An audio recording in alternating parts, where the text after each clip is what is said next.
Welcome back to Tip TV Education. My name's Charlie Burton and I'm interviewing James Booth here today. We were just talking about win rates actually and profitability. Let's pick up, James, on where we just left off. Win rate versus profitability. Yeah, well, if you're a private trader like I am and you like winning trades, who doesn't? Everybody wants to win a trade. Yeah. But often to win trades, we like to end them early. Nobody likes to be in profit and then see it come back and stop them out. And that's why we move to break even so quickly. That's why we like to get out of them when they're in profit. But when you look at trades, and I know there's loads of people out there, when they look at the trades afterwards, if they analyze them, they often kick themselves and think, why didn't I just stay in that a bit longer? Why did I get stopped out by 1 pip at break even when I could have just kept that little bit of distance and given the market some room to breathe? And that's one of the things that I learned. That was a big lesson for me, that even though I knew from my analysis what was going to happen, I had to train my brain to do the right thing when it counts and actually just let the trades develop. Don't keep moving to break even. You know, give things an opportunity to get there. And statistically, if I lose more than I win, but my win rate, so my win ratio, it's sort of 4 to 1, 5 to 1, 6 to 1. Oh, yeah. You say win ratio, do you mean your risk-to-reward ratio? Sorry, yeah, my risk, the reward to risk, really, is so much better than the ones that I'm losing, that ultimately I can make more money. And that was another interesting thing that came out of looking at those things. Well, this is the thing, and you do realise that you can make, and you become more comfortable with having a lower win rate. In order to get those higher risk-to-reward ratio trades, you've got to accept a lower win rate. It's just the way it works. But interestingly, coming back just slightly to this whole moving stop to break even thing, is that you were prepared to take the risk when you first executed the trade with the stop down here. But then once price goes up a little bit, we're no longer prepared to accept that risk that we were quite happy with at the beginning, at the outset. It's funny, isn't it? Yeah. Mindset. Nobody likes to give anything back. Not once they've seen a little bit of P&L positivity there. No, we like it. It feels good, doesn't it, to be in the money? We like that feeling. We want to lock it in. And I think with trading, you have to be willing to. Well, markets move in waves, don't they? There's a wave up, there's a wave back. That's that buying and selling, ebb and flow of the market. And once you've trained yourself to accept the fact that I'm going to go into profit, it may come back on me a little bit, down even to break even, or even maybe into a little bit of negativity, but then it's going to break higher again, and then it'll come back. If you're willing to ride out those waves to a target that you've seen and you've decided upon from your trade setup before you entered the trade, and if you're willing to ride those things out, you always make more money than if you just want to move to break even and get out quick. So where's this revelation come from then? Was it something that's gradually happened as a result of you looking at those statistics over the years? Because again, you know, you've had some time out, as we've talked about, because of life and stuff, or you had some time out. Yeah. But from your day trading, you realised that the day trading was a bit too intensive, didn't you? Well, one of the things with day trading is I was on a very tight time frame. And so it's quite forgiving because I'm watching the screen all the time. If I want to have a very tight stop, I can dip into a trade, I move to break even. If I'm out and the market goes again in my direction, I can enter again. And you can do that, but it's a very hectic way to trade. I mean, things are happening so fast, and you just sit there all day long. And one of the things I realized is that by looking at my trading and the results that I was getting, I could be taking upwards of 20 trades a day. But when you looked at the overall pip gain or the points that I'd gain, it was the equivalent to just one nice trade on perhaps a higher time frame. And so I started to think that there's probably a nicer way of doing this that isn't quite so hectic. And you know, the number of times that I'd be working from home and family would come in and disturb me, right at the point where I think I'm about to enter the trade, I turn around, I have a conversation, I turn back and the market's already moved. And the tension that it creates, it just wasn't worth it. Yeah. Well, you end up begrudging your wife. I used to be like that in the financial crisis when I was trading a lot, day trading. I don't trade like that anymore, that intensively. But you begrudge your wife for the rest of the day, puts you in a mood for the rest of the day because you've missed out on that lovely trade. Yeah, absolutely. So you, so you realise that there's a more relaxed way of approaching the markets. Well, yeah, and it's more out of necessity as much as anything, because now I work full time. I have a very busy job. But I wanted to get back into trading, so the natural thing for me was to start to look at swing trading. So I can look at a position on an evening or first thing in the morning, and I can manage them in a different way. And that's obviously where I've gravitated to now. But it's been an interesting transition from that day trading mindset to a swing trader's mindset. And there's been a few lessons to learn over the last sort of 12 to 18 months since I've been getting back into it. Yep. Okay.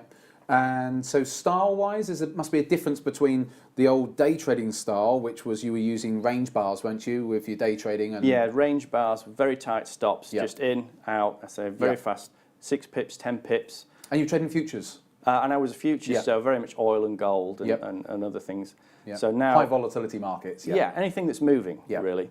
Whereas now it's more Forex, that type of stuff. I still look at some indices. I still like to look at gold and things. Yeah. But it's the transition from that mindset where I've got to be in, it's fast, it's quick, it's all going to be over within a few minutes, few seconds sometimes, to actually learning to see a setup that might take several weeks to actually get to the point where it's technically a safe place to enter, where you've got that great risk-reward ratio, and then actually learning to just sit and wait. Well, this is the hardest transition, I think, especially for a day trader, is to go from day trading to swing. The hardest part of that transition is learning to, like you said earlier on, sit on your hands.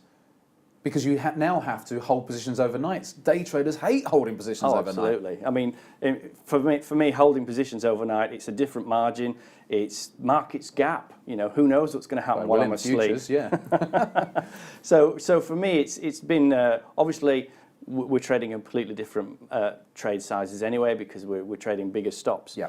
But learning not to be pushing to get to break even, learning to let the market breathe, learning to allow a trade to develop not over minutes but over days and even weeks at times, while markets ebb and flow, and giving them that room to breathe. That's been quite a difficult lesson to learn, but it's an enjoyable experience, and it's great that it fits in around work now. Yeah, okay, so you get the best of both worlds. So let's talk about, we were talking about earlier on over a coffee, you just come out of a gold trade, a swing trade on gold, which you held for probably, I'm assuming, about 3 weeks. Yeah, so roughly about speaking. that, yeah. So how do you feel as you're going through the emotions of gold? Now, I know that gold's just gone, we're recording this on the 26th of January, I believe it is.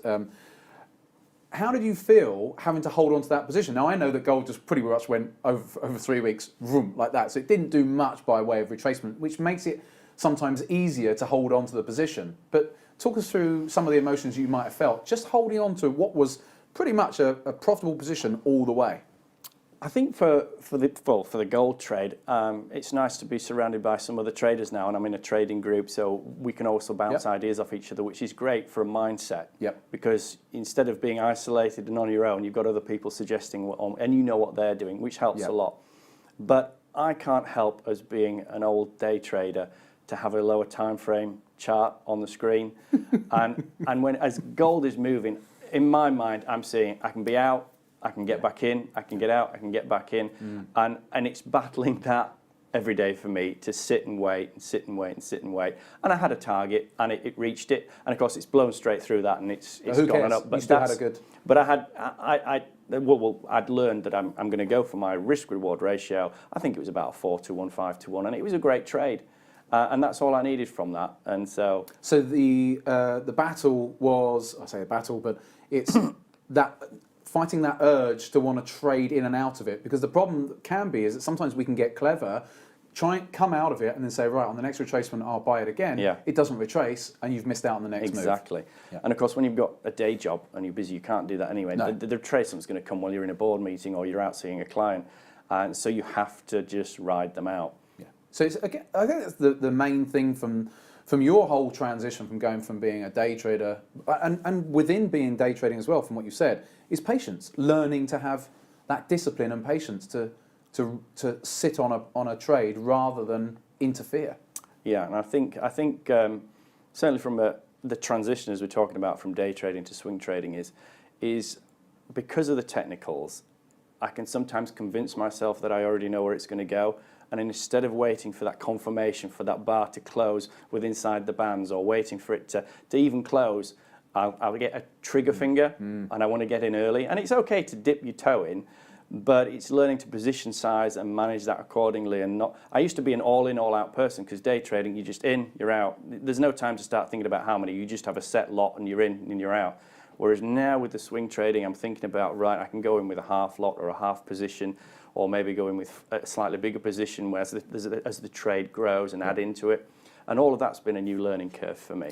And the nice thing now, with, like you say, it's making you a much more rounded trader. So when you do want to do some day trading, you'll be a much better day trader with the skill sets that you've learned from swing trading and the patience and all the other. Oh, I'm sure. Discipline you've learned. If I transition now back to being a day trader, if work-life balance permits, I will definitely step back a few time frames, as it were, away from the range bars and start to look at it from a much more easier pace, I would say, that fits my lifestyle a bit more. One that gives me the time to actually make a coffee or make some lunch and actually think about the trades that I'm going to go in and let them develop, whether it's a 5-minute or a 15-minute.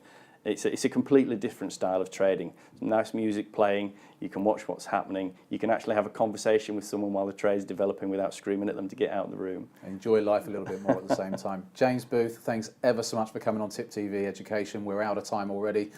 My name's Charlie Burton. Trade safely out there.